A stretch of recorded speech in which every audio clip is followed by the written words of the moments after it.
In technology and transportation, Robotaxi will be a game changer for transportation. Lots going on with that. So Tesla's driverless fleet drops June 12th. That's when it actually apparently goes officially. It starts to launch its first Robotaxi service in Austin. And with 10 fully autonomous vehicles and scaling up fast, no steering wheel, no pedals, no driver. And right now they got Model Ys driving around there with a Tesla engineer riding shotgun in the passenger seat. So there you go. And also it's only adding two to seats, that, though, isn't it? I'm not wrong there. It's What's only that? 2 seats, isn't it, in the Robotaxi? I'm trying to remember if there's a back seat or not. Because that's something I don't really understand. I think that'll be a tough one. I think there's a But back. there must be a reason for it. Yeah. I think it's like a couch in the back.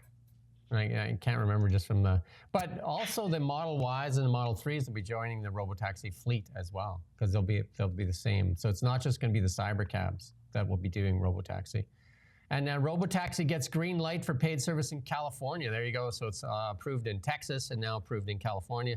Test vehicles with the marking is official approval for paid Robotaxi services in California. There you go. And starting June 12th, 10 to 20 Model Y Robotaxis in Austin. We already said that.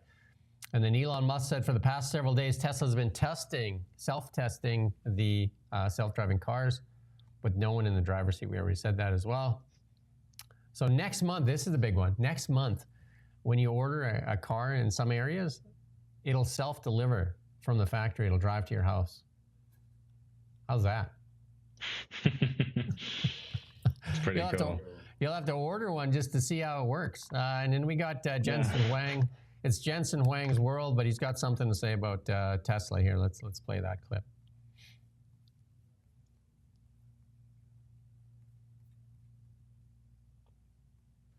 Optimus or in the cars, the Omniverse component. Could you speak a little about that? We do a lot of business with Tesla and xAI. Elon's, as you know, is just an extraordinary engineer, and I love working with him. We've built some amazing computers together. We're going to build many more computers together, and the work that he's doing in Grok, his self-driving car, his Optimus.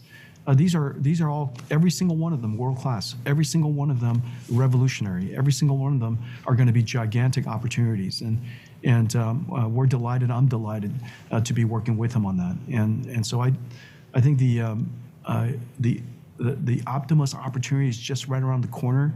It's very likely that human robots are going to be robots that we can deploy into the world relatively easily. And this is the first robot that really has a chance to achieve the high volume. There you go. You can go watch that full clip if you want.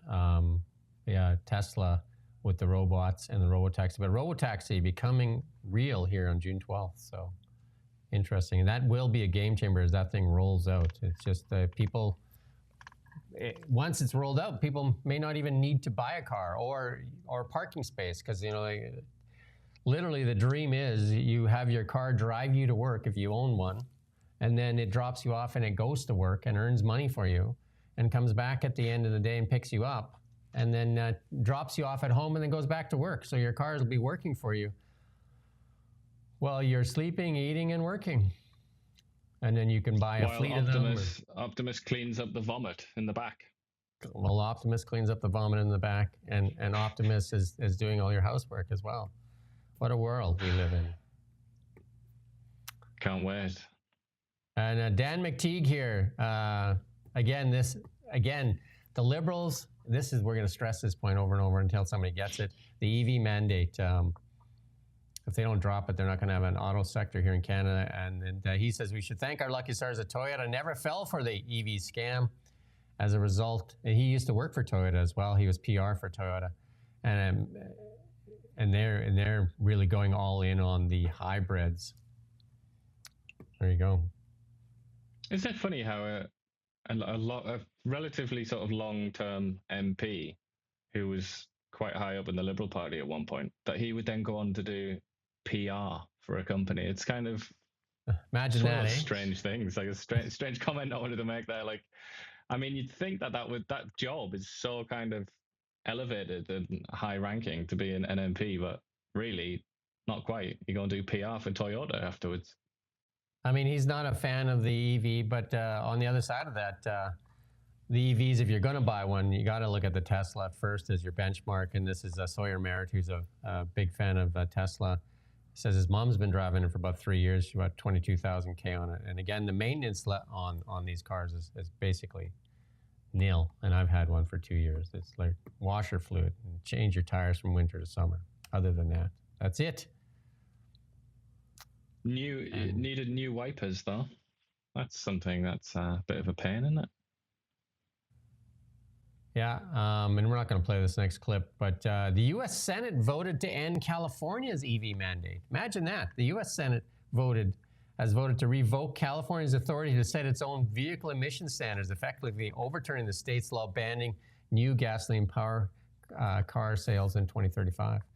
All these things are lining up to say, like, you know, the U.S. automakers in Ontario.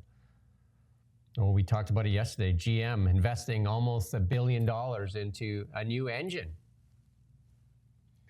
Like, they're going to be investing in gasoline cars or hybrids or whatever. But you don't want to find yourself, so to speak, to the left of California, do you? I know it's not necessarily a left-right thing. I'm just trying to use a measure to express this idea, but you don't want to be on the wrong end of California, the wrong side.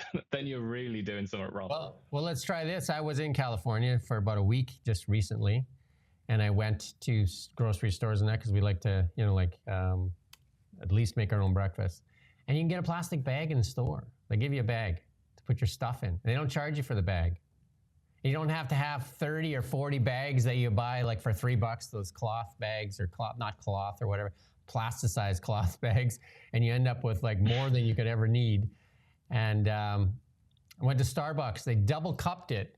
Plus they put the plastic stopper in. Where in Canada, you get the piece of glue that they stick on the top of the cup there so that you can drink some glue while you're at it.